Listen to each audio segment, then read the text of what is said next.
We have ఎలాగో Q&A session అండి. ఆయన మాట్లాడిన తర్వాత మనం చేరేద్దాం. గుడ్ ఆఫ్టర్నూన్ అండి. పాత్రికేయ మిత్రులు సోదరులందరికీ నా నమస్కారాలు. గత 14 సంవత్సరాలుగా మీ అందరికీ నేను దూరంగా ఉన్నాను.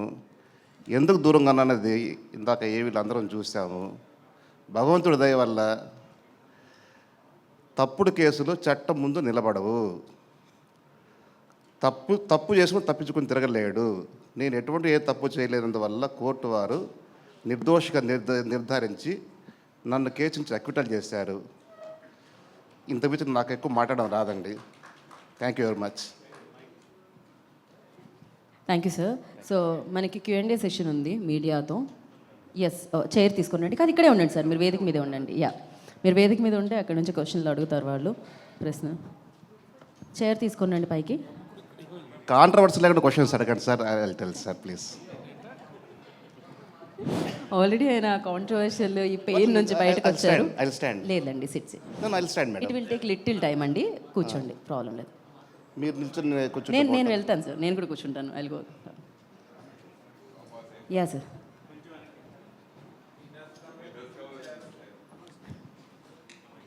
కూర్చోమంటారా? Thanks a lot madam. Suresh Ramesh garu, చెప్పండి సార్. 78 రోజుల జైలు జీవితం, 14 సంవత్సరాల పోరాటం, నిర్దోషిగా బయటికి రావటం. ఈ పోరాటం అంతట్లో చేసి మిమ్మల్ని ఇంత ఇబ్బంది పెట్టినటువంటి వాళ్ళ మీద మీరు ఎలాంటి యాక్షన్ తీసుకోబోతున్నారు? మీరు ఎలాంటి న్యాయాన్ని కోరుకుంటున్నారు? నాకు ఎటువంటి కక్ష సాధింపు లేదండి. ఏది ఏమైనా కానీ చట్టపరంగానే పోరాడతా. చావు బతుకో చట్టపరంగానే చేస్తారు. అదే, ఈ చట్టంలో మీకు జరిగిన అన్యాయానికి మరి పోరాటం అనేది ఉండాలి కదా. ఎలా పోరాడబోతున్నారు ఇప్పుడు మరి? పోరాటం అంటే ఏదైనా త్రూ కోర్ట్ ఆఫ్ లా అండి. కోర్టు ద్వారా మళ్ళీ ప్రొసీడ్ అవుతారా మీరు? 100%. వీళ్ళ మీద జరిగిన దాని మీద పరువు నష్టం దావా వేయటం కానీ మీకు జరిగిన దాని మీద న్యాయ పోరాటం చేయటం అనేటువంటిది కంటిన్యూ అవుతుందా? ఫ్యూచర్ కాన్సిక్వెన్సెస్ ఇంకా సో ఫార్ ప్లాన్ చేయలేదు sir. I have to plan sir. Very good. సరే, నిర్మాతగా మీరు చేసినటువంటి సినిమాలు చాలా పెద్ద పెద్ద స్టార్స్తో చేశారు. అగైన్ ఒక నిర్మాతగా, ఒక ఫైనాన్సర్గా ఎలాంటి మళ్ళీ కమ్బ్యాక్ అనేటువంటిది ఉండబోతుంది? సార్, బేసిక్గా I'm a film financier. Because of my passion I turn to film producer. Financial ఉన్నప్పుడు నేను చూసిన ఎక్స్పీరియన్స్ ఒకటండి, ప్రొడ్యూసర్గా చూసే ఎక్స్పీరియన్స్ ఇంకోటండి. But both are. Cinema is a mother.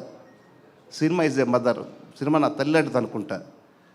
So అందువల్ల డెఫినెట్గా నేను అదే ఫీల్డ్లో ఉంటానండి, ఎక్కడికి పోను. నాకు 2 పిల్లలు, 2 అబ్బాయిలు. 2 అబ్బాయిలు కూడా 2 హీరోలకు చేశారు. 2 సినిమాల్లో హిట్లు అయినాయి. హిట్లు అయిన తర్వాత వాళ్ళ ప్యాషన్ వచ్చి they want to became a writer and director. So they are writing scripts now. They are going to direct the movies sir. నేను కూడా అలాగే సినిమాలు తీస్తాను, ఫైనాన్స్ చేస్తాను సార్. పెద్ద పెద్ద హీరోలు మీ సినిమాల్లో యాక్ట్ చేశారు, చాలా పెద్ద స్టార్స్ చేశారు. ఈ కష్టకాలంలో, ఈ 14 సంవత్సరాల పోరాటంలో మీ వెనక మేము ఉన్నామని నిలబడిన వాళ్ళు ఉన్నారా?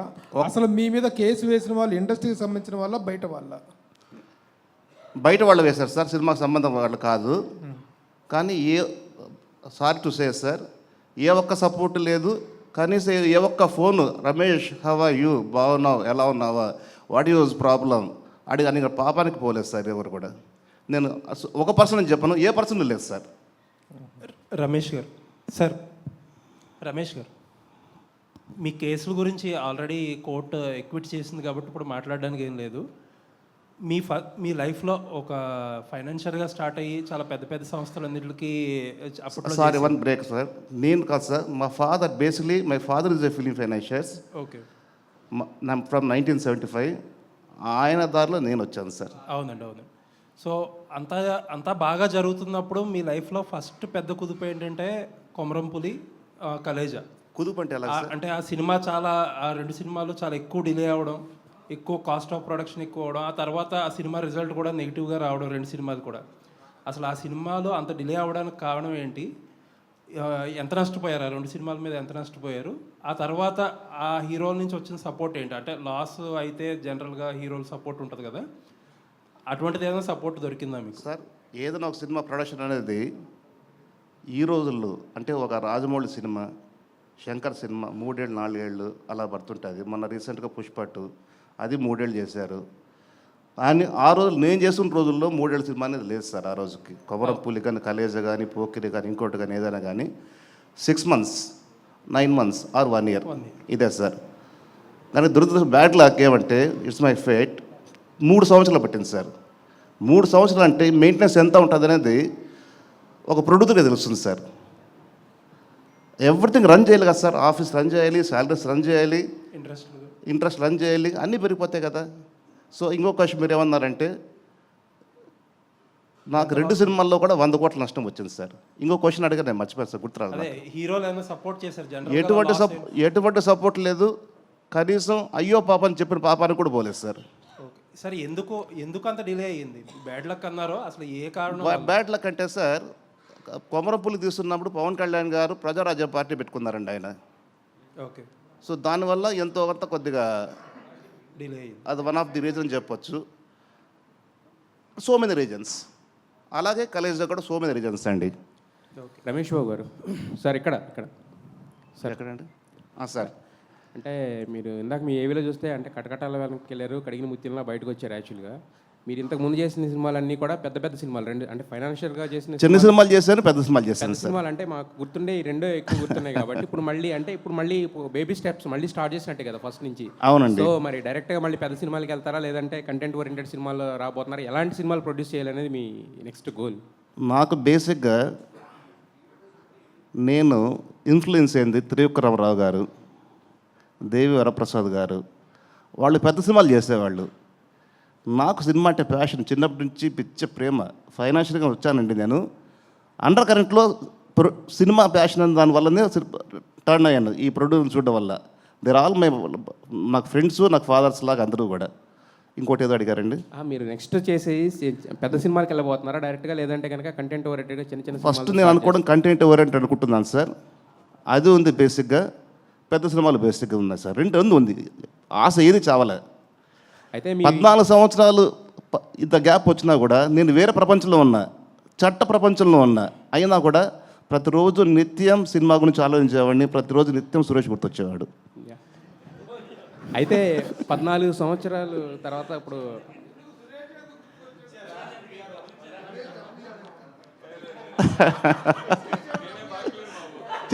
అది కాదు. నా ఫస్ట్ సినిమా చేసింది పిఆర్ఓ అతనే. తర్వాత మా అబ్బాయి హీరో యాక్ట్ చేసిన సినిమా తెలుగులో రిలీజ్ చేసింది అతనే. నాకేదైనా మంచి మాట్లాడుతూ ఉండేవాడు అతనే. ఎందుకో మరి నాకు ముందు ఇంటరాక్షన్ ఎక్కువ. నాకు అయితే ముందు నుంచి మీకు బాగా అండగా ఉంది సురేష్ గారు, అంతే కదా? అండగా అని చెప్పనండి, నాకు మంచి మిత్రుడు. మంచి మిత్రుడు. అవునండి. రమేష్ సరే, ఇప్పుడు మీరు బయటపడ్డారు, ఓకే, మాకు చాలా ఆనందంగా ఉంది సార్. రమేష్ బాబు గారు ఇప్పుడు విషయం ఏంటంటే మీ మీద అపవాదం వచ్చింది ఇన్ని 14 ఏళ్ళు, ఏదో రాముడు వనవాసం లాగా. వాళ్ళు మీకు జడ్జిమెంట్ కానీ ఇచ్చిన వాళ్ళు కానీ వాళ్ళు ఏమైనా ప్రాయశ్చిత్తంగా మీకు ఏమైనా చెప్పారా? మేము ఇలా నాశనం, మీ కెరీర్ నాశనం అయింది, జడ్జి కానీ లాయర్లు కానీ? అది సార్ చట్టంలో సార్ చాలామంది తెలియదు ఏమంటే పోలీసు వారికి కేసు పెట్టడం వరకే తెలుసు. ఏం సార్ పెట్టిన తర్వాత దాంట్లో ఏ మటుకు మెరిట్స్ ఉంటే చట్టం ముందు తప్పించుకోలేదు సార్, శిక్ష అనుభవించాల్సిందే. మెరిట్ లేదనుకోండి, సాక్ష్యాధారాలు లేవనుకోండి, కేసును కొట్టేస్తారు. బట్ మన ఇండియన్ పీనల్ కోర్టులో ఏమంటే 14 ఏళ్ళు జీవితం పోయింది. అవును. దాని కాంపెన్సేషన్ ఎవరేమి ఇవ్వలేదు సార్, చట్టం లేదు దానికి. సారీ అని చెప్పారు ఫైనల్గా ఏమన్నా? మేము ఎవరు కోర్టు ఎందుకు సారీ చెప్తుంది సార్? పోలీసు కానీ వ్యవస్థ ఇప్పుడు మీ మీద వాదించి తప్పుడు కేసు బనాయించింది సార్. మన సినిమాలు చూస్తుంటాం కదా సార్, నా కెరియర్ హీరోని ఇలా చేస్తే వాడు ఏదో చేయడం, వ్యవస్థల మీద పోరాటం అనేది మీకు అనిపించలేదా? ఖచ్చితంగా వ్యవస్థ సార్. సార్ ఒక్క అబద్ధపు కేసు పెట్టినందువల్ల 14 సంవత్సరాలు పోలీస్ ఇన్ఫ్రాస్ట్రక్చర్, కోర్ట్స్, జడ్జెస్ ఎంత టైం వేస్ట్ అండి. అవును, పోయింది కదా సార్. మరి దాన్ని మనం ఏం చేయలేదు సార్. కొత్త చట్టం తేవాలి, గవర్నమెంట్ కొత్త చట్టం తెస్తే. అదే మీరు కొత్త చట్టం వస్తే నా మీద కాదు సార్, ఇలాంటి వాళ్ళు చాలా మంది ఉన్నారు, మీరే కాదు, ఇలాంటి వాళ్ళు చాలా మంది ఉన్నారు తప్పుడు కేసులు వేసి. అయితే వీరి వెనకాల ఏదైతే 11 కోట్లు ఏదో మీ మీద అపవాదం ఏదో పెట్టారు కదా, 14 కోట్లు మోసం చేశానండి. వాని వెనకాల నేను చెప్తాను. ఎవరన్నా ఇండస్ట్రీ పెద్దల హస్తం ఉందా, లేకపోతే పెట్టుబడిదారుల హస్తం ఉందా? చెప్తాను sir.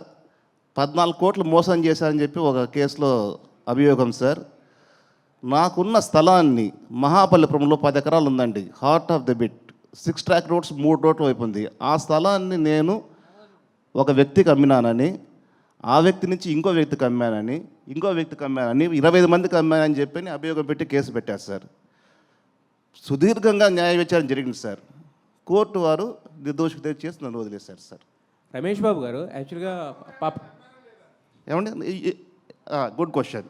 As and today properties in my name only, that I'm in the position. Yes sir, 14 సంవత్సరాలు మీరంటే న్యాయపరంగా పోరాటం చేస్తూ ఎంత ఇదిలో ఉన్నారు కదా. సో వెనకమాల టైటిల్ చూస్తే విధి వంచనికి తల వంచని ధైర్యం అని చూస్తే ఏంటంటే బేసిక్గా ఈ హీరోలకు ఉండే ట్యాగ్ లైన్ లాంటిది అది. కరెక్ట్ కదా. సో యా, సో మరి ఈ 14 సంవత్సరాలు అంటే ఒక అనుకోని మీరు హ్యాపీగా వెళ్తున్న మీ లైఫ్లోకి ఒక హడ్డీలు వచ్చి ఒక ట్విస్ట్ లేగా అది 14 సంవత్సరాలు ఇదయ్యి మళ్ళీ తర్వాత నిర్దోషిగా బయటకు వచ్చారు కదా. సో మీ స్టోరీయే ఒక సినిమా కథలా ఉంది, ట్విస్టులతో కూడిన సినిమా కథ. ఒక సినిమా కాదండి, వెబ్ సిరీస్ చేస్తే నంబర్ ఒక దగ్గర ఒక 1000 సీరియల్స్ పెట్టచ్చు. అదే వెబ్ సిరీస్ చేస్తే. వెబ్ సిరీస్ చేస్తారా, సినిమా చేస్తారా అనేది నాకు question. కాదండి, ఇప్పుడు మీరంటే నా మీద ప్రేమ దగ్గరకు వచ్చారు, వింటున్నారు. ఈ సోది పబ్లిక్ వింత కదా సార్. సార్ మీరు మీ నాన్నగారు చాలా సీనియర్ మోస్ట్ ఫైనాన్షియర్, ప్లస్ మీరు కూడా ఫైనాన్స్ రంగంలో ఉన్నారు, ఇప్పుడు నిర్మాత కూడా ఉన్నారు. అవునండి. ఫైనాన్స్ బిజినెస్ ఎంతవరకు లాభదాయకం, కానీ అది ఏ ఉద్దేశంతో మీరు కంటిన్యూ చేస్తున్నారు?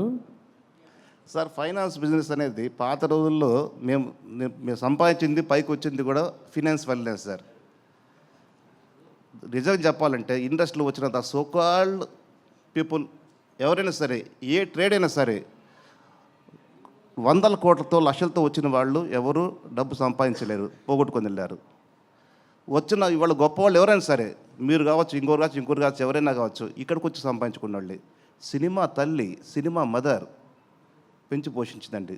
ఎవరు నిన్న పేరు వీళ్ళు వాళ్ళని చెప్పండి సార్, ఎవ్రీబడి ఇంక్లూడింగ్ మీ. సార్ ఇదివరకు ఫైనాన్స్ వ్యాపారానికి ప్రజెంట్ ఫైనాన్స్ వ్యాపారానికి ఎలాంటి చేంజెస్ వచ్చినాయి, ఇప్పుడు ఫైనాన్స్ చేయడం అనేది ఎలా ఉంది? సార్, ఒకప్పుడు నేను చేసి 2010 ఆ రోజుల్లో అంటే 14 ఏళ్ళు అయిపోయింది కదండి. అప్పటికి ఓ విధంగా చెప్పాలంటే ఇంత ఎక్స్పీరియన్స్ ఉంటున్న నాకే సినిమా మేకింగ్ గ్యాంబ్లింగ్ లాగా అనిపించింది. It's purely gambling. ఆ గ్యాంబ్లింగ్ వల్లనే కదా సార్ 100 కోట్లు పోయింది 2 సినిమాల్లో. ఏమండి, ఇంకేదో అడిగారు. ఇప్పుడు ప్రజెంట్ బాగుందని వింటున్నాను నేను. ప్రజెంట్ బాగుంది, ప్రొడ్యూసర్కి 10 రూపాయలు మిగులుతుందని చెప్పారని అంటున్నారు బయట. సార్ రమేష్ బాబు గారు సార్ ఇక్కడ సార్ రమేష్ బాబు గారు, ఈ 14 సంవత్సరాల్లో మీరు కోర్టు కేసు వలన దూరంగా ఉన్నారు అంటున్నారు. మీరు బాగా నమ్మిన మీ సినిమాని దూరంగా. సో ఇప్పుడు నేర్చుకున్న గుణపాఠం ఏంటి, రేపు ఎలాంటి భవిష్యత్తులో ఎలాంటి స్టెప్స్ తీసుకోబోతున్నారు? సార్, నేర్చుకుని గుణపాఠం అంటే అండి, డైరెక్టర్ డేట్లు ఇచ్చాడు కదా, హీరో డేట్లు ఇచ్చాడు కదా, కథ రెడీ ఉంది కాదండి. Each and every craft 24 crafts నీ గ్రిప్లో ఉంటేనే సినిమా లాంటి ఇంట్లో కూర్చో అనే ఫీలింగ్లో నేను ఉన్నాను సార్. ఎందుకంటే నేను తప్పులు చేస్తే కాబట్టి I have to accept my own mistakes. Ramesh గారు, భవిష్యత్తులో ఏం చేద్దాం అంటే మీ పిల్లల్ని ఇచ్చేద్దాం? సార్, పిల్లలు అనేది పెద్దవాళ్ళు అయ్యారు, వాళ్ళ ట్రాక్ వాళ్ళది.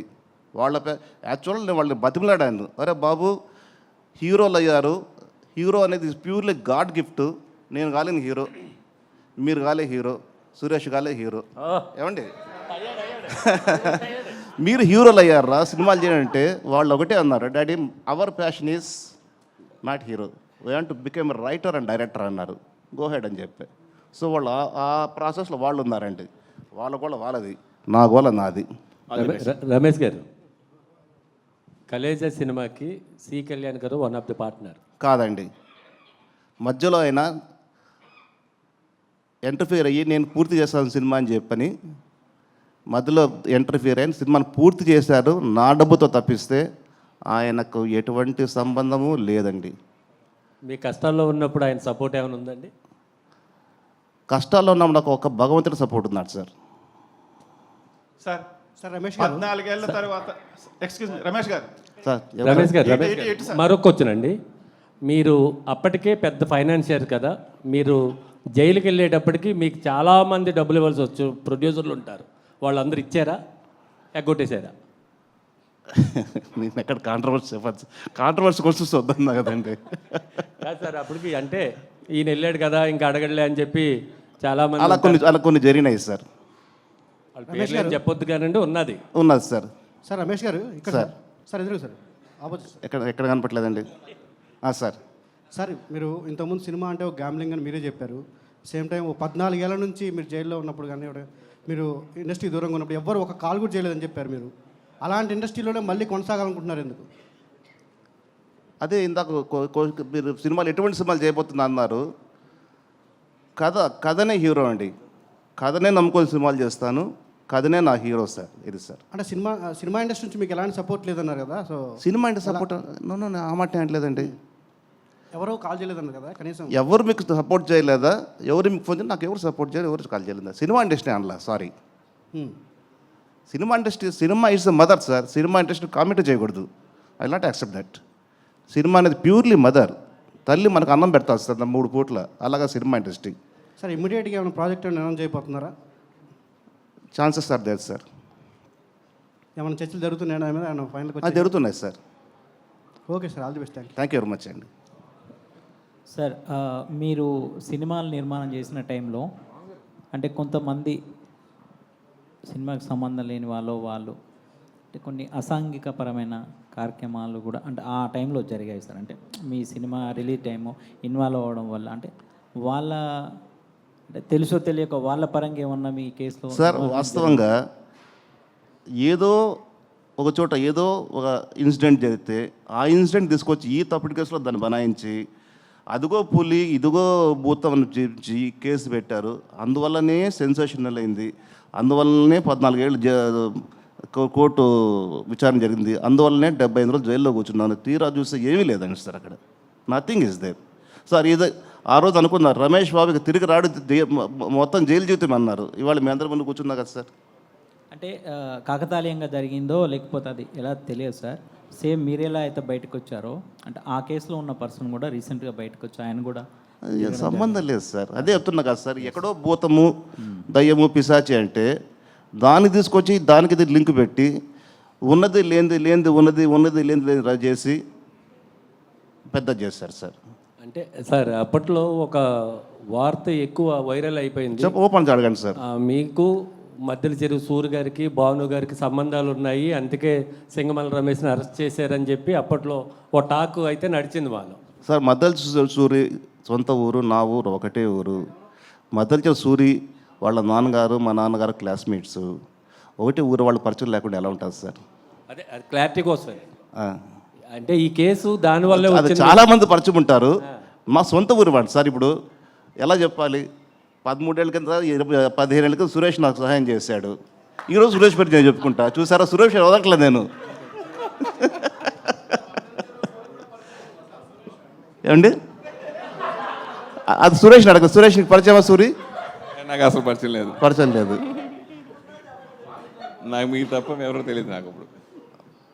సరే, మనకి ఒక జన్మ దేవుడు ఎలాగ పుట్టిస్తాడో దేవుడికి తెలుసు. ప్లస్ ఇదంతా ఒకటి రాసి పెట్టుంటే ఎలా రాసి పెట్టుంటే అలా జరుగుతుంది అనుకుంటాం కదా. ఒక్క నిమిషం సురేష్ బాబు. ఏది జరగాల అది జరిగి తీరుద్ది. నువ్వు తల కింద తపస్సు చేసిన ఆగదు. నీకు ఇది జరగాల జరుగుతుంది. You have to face. ఆ ఫేస్ చేసేదే 14 ఏళ్ళు నేను ఫేస్ చేసింది. అదే అలా జరిగింది కాబట్టి సరే మీరు అలా వెళ్ళొచ్చారు. ఎందుకు మళ్ళీ దాన్ని గతాన్ని మీరు ఇప్పుడు తవ్వుకోవాల్సిన అవసరం ఎందుకు వచ్చింది? ఇప్పుడు ఇన్వెస్ట్మెంట్ పెట్టాల్సి వచ్చిందంటే అలాగంటారా? జరిగిపోయింది. Good question, very good question Suresh గారు. 14 సంవత్సరాలకు ఉన్నది లేనిది ఉన్నదని చెప్పని సినిమా ఇండస్ట్రీలో తీవ్ర చర్చ. ఏదేదో అనుకున్నారు, అది ఏది కాదు. అంత హంబక్ అని చెప్పుకోవడం కోసం ఈ ప్రెస్ మీట్ బాబు. ఓకే సరే. ఇదివరకు ఫైనాన్సర్స్ అంటే నిర్మాతలు నిజంగా పెట్టుబడి అవసరంలా. ముందు 4-5 సినిమాలు తీస్తే కొబ్బరిగా కొడితే చాలు. ఫైనాన్సర్సే క్యూ కట్టేవారు. నాన్నగారి దగ్గర నుంచి జరిగింది. నాన్నగారు కూడా అలాగే సెలెక్ట్ చేసుకున్నారు. ఈ సినిమాకి మనం నెక్స్ట్ ఇస్తాం, ఈ సినిమాకి ₹2 ఇస్తాం, ఈ సినిమాకి ₹2 ఇస్తాం, అలా ఫైనాన్సర్ డిసైడ్ చేశారు. అట్లా ఉండేది. ఇప్పుడు మొత్తం మారిపోయింది. ఎలా ఏం మారిందంటారు? ఇప్పుడు చాలా వరకు ఇప్పుడు ఫైనాన్సర్స్ ఇవ్వాలంటే ఇదివరకు ఓన్లీ మాట మీద ఇచ్చేవారు. తర్వాత నోటుగా వచ్చింది, తర్వాత సినిమాగా వచ్చింది. ఇప్పుడు ఫైనాన్స్ ఇవ్వాలంటే మాట లేదు, నోటు లేదు, సినిమా లేదు. నీకు ల్యాండ్ ఏదైనా ఉంటే లేదా కొలాటరల్ ఉంటే అవి పెట్టుకునే మాత్రం ఇస్తున్నారు. సినిమాని నమ్మి ఎవరు ఫైనాన్స్ చేయట్లా. లేదండి, లేదు. చాలా తక్కువ మంది అంటే ఇప్పుడు జరుగుతుంది అంటే పెద్ద సినిమాల వరకు ఓకే, పెద్ద పెద్ద స్టార్స్ వరకు, మిగతా సినిమాల వరకు ఏది అసలు అవకాశం లేదు. ఇదివరకు చిన్న సినిమాకు కూడా నిర్మాత మీద నమ్మకంతో మాట మీదో నోటి మీదో సినిమా మీద ఇచ్చేవారు. ఇప్పుడు అంత మారిపోయింది కదా. ఈ సిచ్యువేషన్లో మళ్ళీ ఫైనాన్స్ అది మారిన మాట వాస్తవం సురేష్ బాబు గారు. నేను సురేష్ వర్మ, మీరు డైరెక్టర్ పేరు తెలుసు, నాకు మంచి మిత్రుడు. శంభు అని సినిమా తీశాడు. ఆ రోజుల్లో 25 lakhs ఇచ్చాను నేను. నాకు అనా పైసా కట్టలే. అతని దగ్గర లేదు, పరిస్థితి బాగలేదు. మరి ఓకే డన్, థ్యాంక్ యూ, కట్టలేనన్నా అన్నాడు. ఓకే అన్నాను. ఈరోజు మీరు అన్నట్టు పెద్ద సినిమాలకి నోటి మాట చాలు, పత్రం కూడా అవసరం లే, డబ్బులు ఇచ్చేస్తారు. ఇక పెద్ద సినిమాలు అంటే వాళ్ళకేంటి, గ్యారంటీగా సినిమా రిలీజ్ అవుతుంది, ఆ రిలీజ్కి డబ్బులు ఖచ్చితంగా వస్తాయి అనే ధైర్యంతో చేస్తారు. అది పెద్ద సినిమా. ఇంకా చిన్న సినిమాలు అనుకోండి, రిలీజ్ అవ్వకపోతే ఆ డబ్బు పోద్ది కదా, ఫైనాన్షియల్ డబ్బు. అంటే నేను అలా చేయలేదండి. అందుకు నాకు ఆ ప్రాపర్టీ ఇస్తారు, ఏ ప్రాపర్టీ ఇస్తారు అడుగుతున్నారేమో నేను అనుకుంటున్నాను. మీరు అడిగిన ప్రశ్నకు సమాధానం అది. నేను ఎప్పుడు అలా చేయలేదు సార్. అదే ఇదివరకు మీరు ఫైనాన్స్ చేసినప్పుడు కానీ నాన్నగారు ఫైనాన్స్ అప్పుడు వేరు ఇప్పుడు వేరు. ఇప్పుడు ఏంటంటే 100 కోట్లు. ఇప్పుడు ఇదివరకు అయితే ఇప్పుడు మీరు సపోజ్ అప్పుడంటే నాకు తెలిసి ఒక పవన్ కళ్యాణ్ సినిమా అంటే 10 కోట్లు. అవును, ఇది 2010 నేను చేసినంత వరకు కూడా. మహేష్ బాబు అంటే 10-12 కోట్లు. ఇవాళ 200 కోట్లు 300 కోట్లు ఫైనాన్స్. సంబంధం లేకుండా పోయిందండి. కానీ ఇది ఈరోజు కూడా చెప్తానండి, ఇట్స్ ప్యూర్లీ గ్యాంబ్లింగ్. ఏదైనా ఏ బిజినెస్ అయినా గ్యాంబ్లింగే కదా. ఇది గ్యాంబ్లింగ్ అండి. గ్యాంబ్లింగ్ ఇది రెండో ఒకటి. ఈ టైంలో నేను మళ్ళీ ఫైనాన్స్ చేస్తానని మళ్ళీ మీరు ప్రొడక్షన్ రావడని ఆ కోరిక దాంతవరకు కరెక్ట్ అనుకుంటున్నారు సార్. పాములు పట్టేవాడు పాము కాటేస్తుందని తెలుసు, వాడు వేట పోక తప్పదు, పోతాడు, కాటేస్తే మందు పూసుకుంటాడు, మళ్ళీ ఇంటికి వస్తాడు. వ్యాపారం అది కదా సార్. సురేష్ నాకు ఫైనాన్స్ చేస్తాడమ్మో తెలియదు మరి.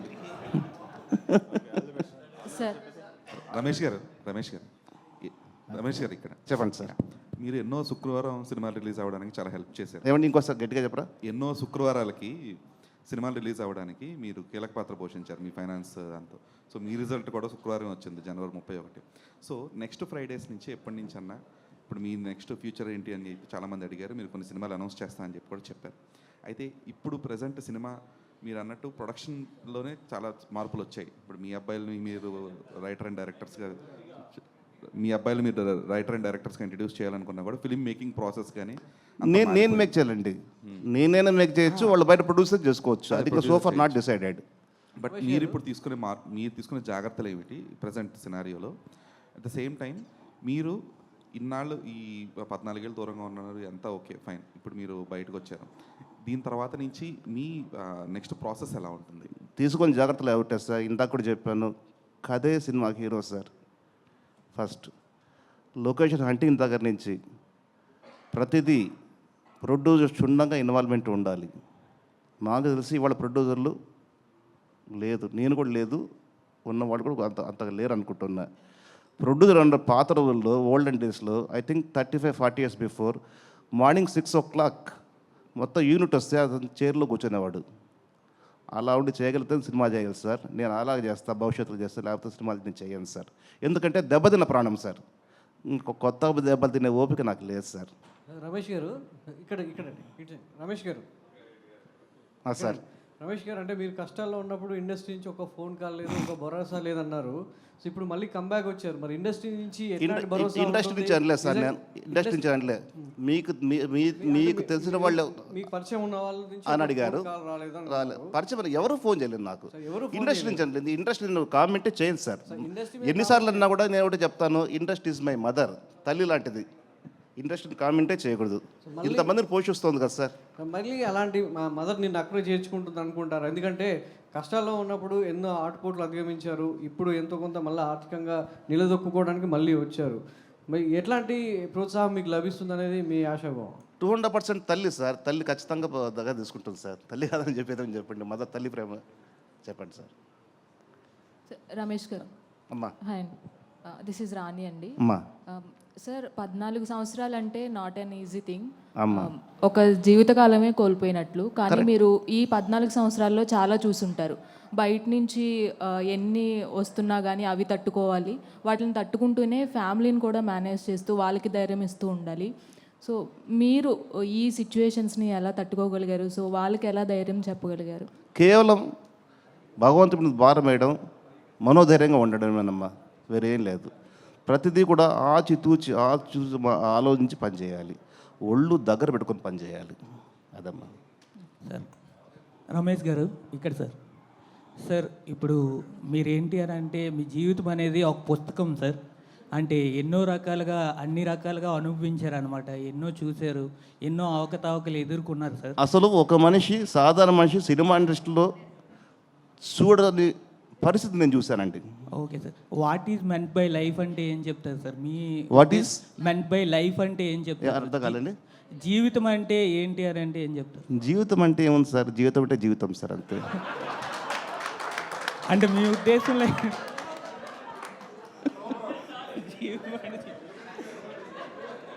ఓకే రమేష్ గారు సార్, లాస్ట్ క్వశ్చన్. నా పేరు రాజా సార్, ఐడ్రీమ్ నుంచి. సార్, మీ జీవితంలో జరిగింది ఏదో జరిగిపోయింది, చాలా కష్టపడి మీరు బయటకు వచ్చేసారు. సో దాని గురించి కామెంట్ చేయట్లేదు.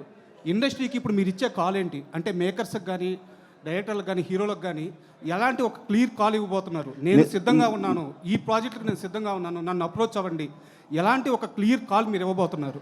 నేనంటే చెప్పేది ఓన్లీ ఫర్ డైరెక్టర్స్ చెప్పేది ఏమిటి సార్, అది నువ్వు సొంత సినిమా తీసినా, బయట ప్రొడ్యూసర్ సినిమా తీసినా కానీ ప్రతి రూపాయి 100 రూపాయలు అనుకొని చెప్పి కష్టపడి ఆలోచించి సినిమా డైరెక్ట్ చేయగలిగితే సినిమాకు కాస్ట్ 50% తగ్గుతుంది sir.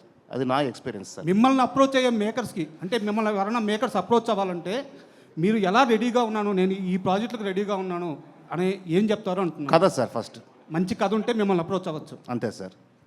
Sir Ramesh, next projects ఏమన్నా ఇప్పటికి ఫైనల్ అయి ఉన్నాయి సార్?